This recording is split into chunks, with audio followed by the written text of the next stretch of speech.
तो नेक्स्ट हमारा आ जाता है कि कैलकुलेशन मेथड। जब आप ड्रिलिंग वगैरह कर रहे होते हैं और इसके अंदर जो आपने सर्वे करते हैं और डिफरेंट जो आपके डिस्टेंस वगैरह कैलकुलेट करना, आपकी जो ज़मीन की फॉर्मेशन है वो हार्ड है या सॉफ्ट है, उसको कैलकुलेट करना ये एक इम्पॉर्टेंट फैक्टर है। और साथ जो रीडिंग्स हैं उनको एनालाइज करना। तो अब इसके अंदर मोस्टली कैलकुलेशन के लिए जो है तो वो मैनुअल मेथड नहीं यूज़ किए जाते, इन चीज़ों को ऐड करना, सेपरेट करना। अब मोस्टली जो है कि इन जो आपके एक्सट्रीमल बड़े बड़े लेवल पे फार्मूलाज वगैरह डिफरेंट चीज़ें यूज़ की जा रही होती है, जिनके थ्रू वहाँ पे कैलकुलेशंस करनी होती हैं। एंगल्स वगैरह होते हैं, उनके अंदर वहाँ पे इंक्लाइनेशन आती है, डिक्लाइनेशन आती है, और उनके अंदर वहाँ पे कोई आपके शिफ्ट वगैरह आ रहा होता है, और उनको आपने क्या करना होता है, स्टेप टू स्टेप कैलकुलेट करना होता है। अब कंप्यूटर के अंदर आप जितनी कोई बड़ी वैल्यू हो वो जब आप उसको दे देते हैं और एक फार्मूला उसे दे देते हैं, तो वो विद इन फ्यू सेकेंड्स उसका टोटल जो आपका आंसर है, टोटल कैलकुलेशन है, वो करके आपको दे देते हैं। वो आपका टाइम भी बचा रहा होता है और आपको वहाँ पे करेक्ट जो रीडिंग्स हैं वो भी प्रोवाइड कर रहा होता है। इसीलिए ड्रिलिंग इंडस्ट्री के अंदर अब कंप्यूटर्स वगैरह को यूज़ किया जाता है वहाँ पे प्लानिंग के लिए और सर्वे एनालिसिस कैलकुलेशन के लिए।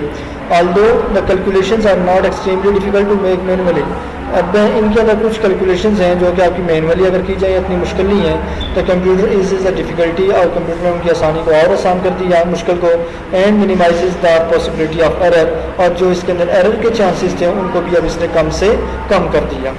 सर्वे टेक्निक्स कौन सी यूज़ होती हैं? सर्वे टेक्निक्स का मतलब ये होता है कि जब आपने ये मालूम करना है कि आपकी ज़मीन के अंदर पेट्रोल कौन सी जगह पे मौजूद है, उस वक़्त कौन सी टेक्निक्स यूज़ करेंगे, कौन सा टाइप का सर्वे करेंगे जिसके थ्रू ज़मीन के अंदर हाइड्रोकार्बन्स की जो अमाउंट है, जो उनकी क्वांटिटी है, उसके बारे में आप वहाँ पे आइडेंटिफाई कर सकते हैं। इसके अंदर सबसे पहले जो मेथड यूज़ किया जाता है वो होता है मैग्नेटिक मेथड। अब मैग्नेटिक मेथड क्या होता है? मैग्नेट क्या करता है, हमेशा मेटल को अट्रैक्ट कर रहा होता है, और जैसे ही आप मैग्नेटिक फील्ड वहाँ पे राइज करते हैं तो वहाँ पे अगर मेटल्स वगैरह आगे मौजूद होंगी तो मेटल्स क्या करेंगे, वहाँ पे उसको क्या करेंगे, अपनी तरफ खींचेंगे।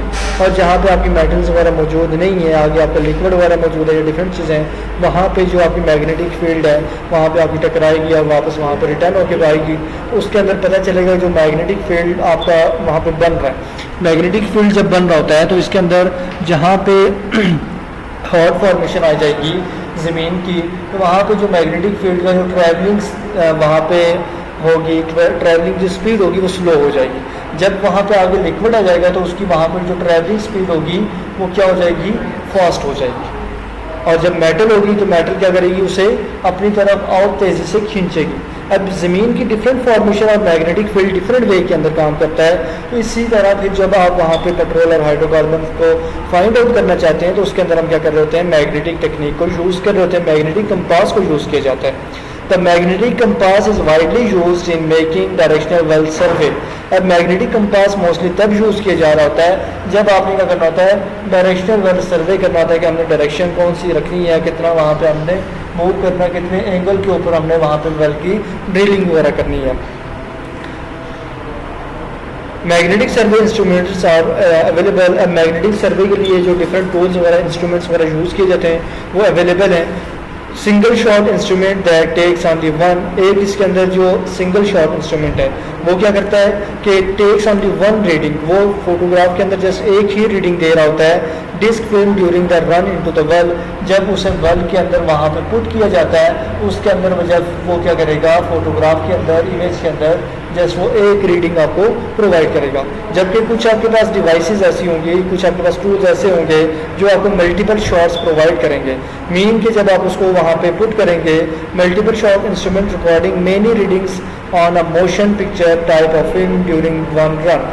अब जो मल्टीपल होगा तो मल्टीपल के अंदर जो आपका पेट्रोल वहाँ पे उसकी मूवमेंट है, उसकी टोटल डेप्थ वगैरह है, किस प्रेशर के अंदर मौजूद है, उसके बारे में वो क्या करेगा, मल्टीपल उसकी वहाँ पे रीडिंग्स वगैरह प्रोवाइड करेगा। तो उसके बाद इसके अंदर आप क्या कहते हैं कि जो कंपास यूनिट होती है, सिंगल शॉट और मल्टी शॉट दोनों के अंदर वहाँ पे यूनिट सेम ही होती है। यूनिट मतलब जो कि आपकी वहाँ पे वैल्यूज़ वगैरह मिलेंगी, उनके अंदर जो साथ यूनिट होगी वो आपकी सेम ही होगी। ऐसा नहीं होगा कि मल्टीपल शॉट्स होगी उनके अंदर यूनिट्स वगैरह चेंज हो गई हैं। Since magnetic instruments are susceptible to magnetic influence after steel drill pipe and collar, they are generally run inside a non-magnetic drill collar. The collar is often termed Mohn collar because of its composition of K-Monal steel. अब जब आप magnetic field को use कर रहे हैं तो magnetic field use करते वक्त आपको पता है कि आपको मैग्नेटिक फील्ड का भी वहाँ पे इम्पैक्ट पड़ेगा उसके ऊपर। अगर जो स्टील है, लोहा वगैरह अगर हम यूज़ कर रहे हैं तो वो क्या करेगा, हमारा जो मैग्नेट है उसको पहले से ही अपनी तरफ अट्रैक्ट करना शुरू कर देगा। इसीलिए जब भी वेल के अंदर सर्वे किया जा रहा होता है तो उस वक्त इसके अंदर जो नॉन मैग्नेटिक टूल्स हैं उनको यूज़ किया जाता है, नॉन मैग्नेटिक जो शील्ड है उसको यूज़ किया जाता है। अब उसके लिए आपका स्पेशल जो कॉलर होता है जिसे हम के मोनल कहते हैं, जो कि आपकी जो मैग्नेट को अपनी तरफ अट्रैक्ट नहीं करता, उसको वहाँ पर यूज़ किया जाता है। Consequently, a compass reading will only be influenced by the अर्थ का मैग्नेटिक पोल। अब जो इसके अंदर जो आपकी मैग्नेटिक फील्ड होगा, जैसे आप देखते हैं ना कंपास है, कंपास के अंदर दो उसके अंदर वहाँ पे आपको पॉइंट नज़र आ रहे होते हैं, दो सुइयाँ सी नज़र आ रही होती है, एक नॉर्थ और एक साउथ के अंदर। अब जितना आप उसको मूव करते हो नॉर्थ और साउथ की तरफ ही रहती है, क्योंकि जो अर्थ का जो मैग्नेटिक फील्ड है वो उसे क्या कर रही होती है, उसी डायरेक्शन के अंदर रख रहा होता है। अब जब आप अपने एक्सटर्नल जो आपकी चीज़ें हैं उनको जब कंट्रोल कर देंगे, अब जस्ट वो कंपास है, कंपास के अंदर जो मैग्नेटिक फील्ड जो अर्थ मैग्नेटिक फील्ड है वो उसके ऊपर असरअंदाज होगा, बाकी कोई मैग्नेटिक फील्ड उसके ऊपर असरअंदाज नहीं होगा। इसीलिए अब जो मैग्नेटिक फील्ड होगा वो बोर होल के अंदर at a depth eight which the compass reading was taken के जितनी गहराई के अंदर आप वहाँ पे रीडिंग लेंगे वो आपके पास एक्यूरेट और बिल्कुल आपके पास एफिशिएंट आपके पास रीडिंग होगी। Another mean of obtaining a directional survey is gyroscopic method. Since a gyroscopic is not influenced by magnetic disturbance, an instrument using this principle can be used for determining the direction of both cased and uncased hole and adjacent to magnetic bodies. The single shot survey instrument is a precision method constructed and easy to operate. It records the inclination and direction of the bore hole of the film. अब इसके अंदर एक और चीज़ magnetic के अंदर हम magnets वगैरह उस टूल्स को यूज़ कर रहे थे जो कि मैग्नेटिक फील्ड के थ्रू वहाँ पर काम करता है। फिर हमारे पास आ जाता है गाइसोस्कोपिक जो आपका मेथड टूल है, गायरोस्कोपिक जो आपके पास ये मेथड है, इसके अंदर हम गायरोस्कोपिक डिवाइस को यूज़ करते हैं जिसके ऊपर जो आपकी नॉर्थ और जो आपका साउथ पोल है मैग्नेटिक जो फील्ड है अर्थ का वो भी इसके ऊपर अफेक्ट नहीं करता, ये बिल्कुल नॉन मैग्नेटिक होता है और इसको फिर आप वेल सर्वे के अंदर वहाँ पे यूज़ करते हैं। इसकी जो सिंगल शॉट के अंदर रीडिंग भी होगी वो ज़्यादा अप्रोप्रिएट होगी, ज़्यादा प्रिसाइज होगी और बिल्कुल सही रीडिंग होगी। It record the inclination and the direct of the bore hole. अब ये जो बोर होल के अंदर जहाँ पे आपने इंक्लाइन करना है, जहाँ पे आपने नीचे जाना है, इन तमाम चीज़ों को वो कैलकुलेट करेगा। क्योंकि लास्ट टाइम हमने देखा था कि जब हमने एंगल बनाना होता है तो एंगल हमने उस जगह पे जाके बनाना है जहाँ पे हमारी जो ज़मीन की फॉर्मेशन है वो सॉफ्ट होगी। अब जो ये आपकी जो मैग्नेटिक आपकी फील्ड होगा तो मैग्नेटिक फील्ड आपको क्या करेगा, बता देगा कि ज़मीन के अंदर से फॉर्मेशन कौन से लेवल पे किस लेवल की है। तो ये चीज़ फिर आपको क्या करती है, हेल्प कर रही होती है कि आप अपने उसके फोटोग्राफ्स वगैरह लें और एंगल इंडिकेटर्स वगैरह को भी देखें और इनके ज़रिए आप वहाँ पे जो यूनिट्स वगैरह यूज़ करते हुए टाइमली मैनर के अंदर वहाँ पे आप मॉडल को उस कॉलर के अंदर फिट करते हैं, फोटोग्राफ्स वगैरह लेते हैं और इनको वहाँ पे कैलकुलेट करके आप आइडेंटिफाई करते हैं कि हमने कौन से लेवल पे जाके हमने अपने आप को क्या करना है, किक ऑफ पॉइंट को हमने डिसाइड करना है कि हमारा किक ऑफ पॉइंट कौन सा है, वो हम इस सर्वे टेक्निक के थ्रू हम डिफाइन कर सकते हैं। कैलकुलेशन टेक्निक के अंदर मोस्टली 3 मेथड यूज़ किए जाते हैं जो कि जिनके थ्रू कैलकुलेशन वगैरह की जा रही होती है। इसके अंदर जो 3 मेथड्स हैं उनके अंदर एक हमारे पास आ जाता है कि टेंजेंशियल मेथड, दूसरा एवरेजिंग का आता है और तीसरा रेडियस ऑफ कर्वेचर मेथड। ये 3 मेथड्स हैं जिनको हम क्या करते हैं कि यूज़ कर रहे होते हैं जब भी हमने वेरियस प्रोसीजर्स के अंदर वहाँ पे एस्टिमेट लगाना होता है कि हमने जो वेल बोर ड्रिल करना है तो उसको कितने कौन से एंगल के ऊपर करना है, कितना वहाँ पे डीप करना है, कितनी वहाँ पे चीज़ें करनी है। ये तमाम जो कैलकुलेशंस हैं इसके अंदर हमारी जो मड की डेंसिटी वो कितनी होनी चाहिए, हमारी जो टाइप ऑफ हुक है, टाइप ऑफ बिट है वो कौन सी होगी, ये तमाम चीज़ें इसी कैलकुलेशन टेक्निक की बेस पे ही होती हैं। The tangential method uses only the inclination and directional angle measured at a lower end of the course length. The well path is assumed to be tangent to those angles throughout the selection length. The well path is assumed to be tangent to this angle throughout the section length, although this method has probably have been the most widely used approach and it is the most inaccurate of the available method.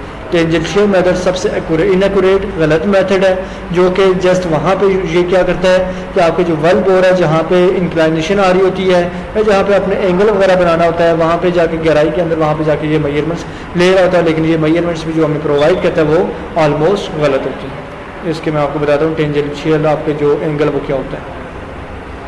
अब इसके अंदर ये जो आप देखते हैं कि ये अब ये पॉइंट आ गया, इस पॉइंट के ऊपर जब हम देखते हैं तो ये जो पॉइंट है जहाँ से ये एंगल सब बन रहा है, इस एंगल को हम किसका नाम देंगे? टेंजेंशियल एंगल देंगे।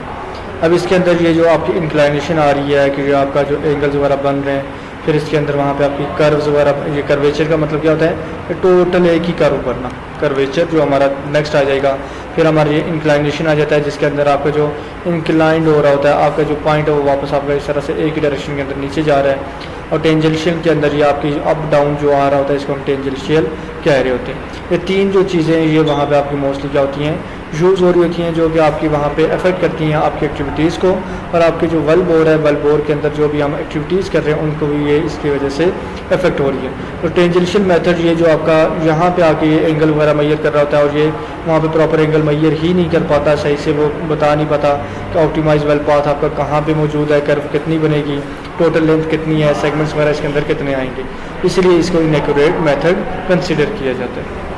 तो अब इसके अंदर जो फार्मूला यूज़ किया जाता है जो कि टेंजेंशियल मेथड के अंदर कि जो इंक्लाइनेशन और डायरेक्शन जो एंगल्स होते हैं उनको मैयर करने के लिए, और वहाँ पे वेल बोर पाथ को अज्यूम किया जाता है कि वो टेंजेंट है, मतलब उसके अंदर जो कर्व है वो एक ही फॉर्म के अंदर नहीं बन रही। तो इसके अंदर जो फार्मूला यूज़ किया जाता है वो होता है delta north equal to delta M D sine into I two into cos into A2। A for आपका क्या आ जाता है? एरिया आ जाता है, आई फॉर इंक्लाइनेशन आ जाता है, और उसके बाद आपका MD मड डेंसिटी आ जाती है, और साइन और कॉस जो कि आपके वहाँ पे फार्मूले के यूज़ होते हैं। डेल्टा जो होता है तो डेल्टा आपके लिए इसके टोटल के लिए आ जाता है। फिर ईस्ट के लिए भी आपका delta MD sine into I2 sine A2। उसके बाद आपका वर्टिकल के अंदर delta MD mud density cos into I2। अब इन तीनों टेक्निक्स को, इन तीनों चीज़ों को क्या किया जाता है? यूज़ किया जाता है। इसके अंदर MD मड डेंसिटी देखी जाएगी कि टोटल आपकी वहाँ पे जो फ्लूइड यूज़ हो रहा है तो उसकी डेंसिटी कितनी है। उसके बाद आपका जो I2 पे कितना इंक्लाइन हो रहा है, कितनी उसके अंदर वहाँ पे एंगल के अंदर चेंजिंग आ रही है। A2 आपका जो टोटल एरिया है जो कि आपके एंगल बनने के बाद है तो वो कितना है। इन तीनों चीज़ों को वहाँ पे निकाला जाता है, उसके अंदर पुट किया जाता है और इनकी वैल्यूज़ को कॉस और साइन के साथ मल्टीप्लाई वगैरह करके जो निकाला जाता है वो आपके पास वहाँ पे नॉर्थ के अंदर पता चल जाएगा कि आप नॉर्थ की साइड कितना मूव कर रहे हैं, ईस्ट साइड कितना मूव कर रहे हैं, और वर्टिकल कितना मूव कर रहे हैं। तीनों डायरेक्शन इसके अंदर वहाँ पे कैलकुलेट होती हैं जो कि वहाँ पे आपकी प्रॉपर वैल्यूज़ नहीं मिल रही होती। Angle averaging is the simple average of the angle at the top and bottom of the course length. The well bore is calculated tangentially using these two average angles over the course length. The well bore is calculated tangentially using these two average values over the course. The method is simply and accurate. अब इसके अंदर जो angle average होता है तो average के अंदर क्या किया जाता है कि अब जो इनिशियल वैल्यू होती है और जो लास्ट वैल्यू होती है इन दो वैल्यूज़ को कंसीडर किया जाता है और इनका फिर वहाँ पे एवरेज निकाला जाता है। फॉर एग्जांपल आपके पास इनिशियल लेवल है 6 है और लास्ट वैल्यू आपके पास क्या है 18 है। अब इन दोनों का एवरेज जब निकालेंगे तो इनको हम क्या करेंगे, इन दोनों को आपस में प्लस किया, प्लस करके दो के साथ डिवाइड किया, आपका वहाँ पर उसकी क्या हो गई एवरेज वैल्यू निकल आई। जैसे 18 और 6 कितना हो गया 24 हो गया। 24 का एवरेज आप निकालेंगे तो हमारे पास क्या आ जाएगा 12। ये एवरेज वैल्यू हुई है। तो इस एवरेजिंग मेथड के अंदर इसी तरह किया जाता है। इनिशियल एंगल भी देखा जाता है और फाइनल एंगल भी देखा जाता है। इनिशियल जो आपका टेंजेंशियल एंगल होता है और फिर आपका जो फाइनल इंक्लाइनेशन एंगल है उन दोनों को देखा जाता है और इनका फिर एवरेज निकाला जाता है कि एवरेज कितना आ रहा है। तो एवरेज का मतलब है कि दरमियानी जो वैल्यू है तो उसको फिर कैलकुलेट किया जाता है और इसके अंदर जो फार्मूला है वो आपका delta north equal to delta MD sine आपका इंक्लाइनेशन 1 + 2 इंटू ओवर 2। अब I1 + I2, ये जो हमने I1 6 रखा, I2 हमने 18 रखा और फिर इसको हमने डिवाइड कर दिया 2 के साथ, तो ये हमारे पास क्या आ जाएगी इसकी एवरेज हो जाएगी। और फिर इसी तरह एरिया की भी हम क्या करेंगे एवरेज निकालेंगे। स्टार्टिंग का जो एरिया जहाँ पे आपकी इंक्लाइनेशन बन रही थी उसको हमने क्या कर दिया A1 कंसिडर किया और लास्ट जहाँ पे आपकी इंक्लाइनेशन एंड हो गई है उस पॉइंट को हमने A2 कंसिडर कर दिया।